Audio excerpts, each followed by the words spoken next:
Captain எவ்வளவு பெரிய கோவக்கார தெரியல உங்களுக்கு, டென்ஷன் அப்படி வரும். அவர் அறியாம ஒரு வார்த்தையை சொல்லியிருக்கார் பேட்டியில, பாக்குறப்ப எனக்கே கண்ணுல தண்ணி வருது. அவருக்கு அம்மா இல்ல, ஒரு வயசுல இறந்துட்டாங்க கேப்டனோட அம்மா. அதனால அம்மா பாசமே தெரியாது கேப்டன்.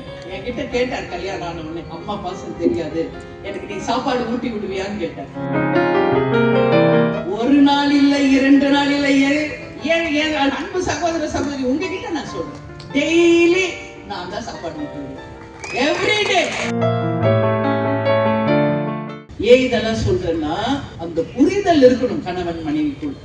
ஈகோ இருக்கக்கூடாது, நீ பெருசா நான் பெருசா இருக்கக்கூடாது, புரிதல் இருக்கணும், அண்டர்ஸ்டாண்டிங் இருக்கணும், ஒருத்தருக்கு ஒருத்தர் விட்டு கொடுத்து வாழணும். அதான் வாழ்க்கை. நீ இன்னைக்கு இப்படியா நான் அப்படின்னா எப்படி அது குடும்பம் விளங்கும்? அதுக்கான உதாரணங்கள் தான் இன்னைக்கு எத்தனை எக்ஸாம்பிள்ஸ் நீங்க எல்லாரும் பார்த்துக்கிட்டு இருக்கீங்க. ஆனா அதை நான் பெருமையோடு உங்ககிட்ட சொல்றேன், கேப்டன் தான் என்னுடைய எல்லாமே நினைச்சு கேப்டனுக்காகவே வாழணும். எனக்கென்று எந்த விதமான ஒரு சுய விருப்பம் எனக்கென்று எதுவுமே இல்லை. அவர் என்ன விருப்பமோ அதான் என் விருப்பம், அவர் என்ன சொல்றாரு அதான் என்னோட சொல், அவர் என்ன செய்யறாரு அதான் என் செயல். இப்படி என்னை டோட்டலா மாத்திக்கிட்டேன். எப்போ ஜனவரி 31, 1990 தாலி கட்டின அந்த நிமிஷமே என் வாழ்க்கையை கேப்டனுக்காக அர்ப்பணிச்சுட்டேன்.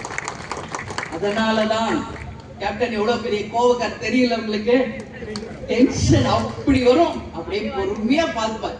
அதனாலதான் அவர் அறியாம ஒரு வார்த்தையை சொல்லியிருக்கார் பேட்டியில, பாக்குறப்ப எனக்கே கண்ணுல தண்ணி வருது. என் மனைவி நிழல் சக்தி இல்லை, நிஜ சக்தி. அவ என் மனைவி மட்டும் இல்லை, என்னுடைய தாய் அப்படின்னு அவர் பேட்டி கொடுத்ததுல எனக்கு தெரியாது. இப்ப நான் யூடியூப்ல பாக்குறப்போ அப்படி அழுகிறேன் டெய்லி வீட்டுல. ஏன்னா அவர் அவ்வளவு சீக்கிரமா யாரையும் பாராட்ட மாட்டாருங்க, கட்சிக்காரங்களுக்கு தெரியும், தப்புனா தட்டி கேட்பாங்க. அப்போ அவர் மனசுல அவ்வளோ ஒரு விஷயம் இறங்கி இருக்குன்றத நான் பார்க்கல. அப்போ அவருக்கு அம்மா இல்ல, ஒரு வயசுல இறந்துட்டாங்க கேப்டனோட அம்மா.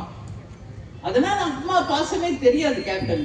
அதனால என்கிட்ட கேட்டார் கல்யாணம் ஆன உடனே, அம்மா பாசம் தெரியாது, எனக்கு நீ சாப்பாடு ஊட்டி விடுவியான்னு கேட்டார். ஒரு நாள் இல்ல, 2 நாள் இல்ல, ஏன் அன்பு சகோதர சகோதரி உங்ககிட்ட நான் சொல்றேன், டெய்லி நான் தான் சாப்பாடு ஊட்டி விடுவேன், எவ்ரிடே. நைட்டு ஷூட்டிங் முடிச்சு மிட் நைட் தான் வருவார். என் நேரம் ஆகட்டும், 3 மணி 4 மணி ஆன முடிச்சிருந்து அவருக்கு சமைச்சு சூடா கொடுத்து ஊட்டி விட்டுட்டு தான் படுப்பேன். மார்னிங் எப்பனாலும் ஷூட்டிங்ல இருந்தா அவர் சாப்பிட்டுக்குவார், அவுட்டோர்ல இருந்தா அவர் சாப்பிடுவார். ஏன் இதெல்லாம் சொல்றேன்னா, அந்த புரிதல் இருக்கணும் கணவன் மனைவிக்குள்.